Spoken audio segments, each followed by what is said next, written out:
మహేష్ బాబు గారు సార్, మిమ్మల్ని మీరు చాలా ఇంటిమిడేటింగ్ ఉంటారు సార్. ఇలా చూస్తుంటే అందుకే మీకు తెలుస్తుంది. చాలాసార్లు నేనే డైలాగ్స్ కూడా మర్చిపోయాను. నేను ఇంటికి వెళ్ళినప్పుడు ఫస్ట్ డే ఆఫ్ షూట్ తర్వాత మీతో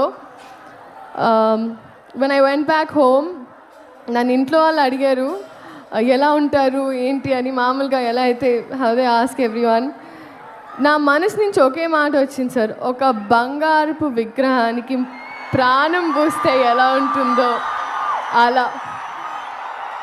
అంటే బయట నుంచే కాదు, కానీ ఆయన మనసు కూడా అంతే అన్నాను sir. That's what I felt.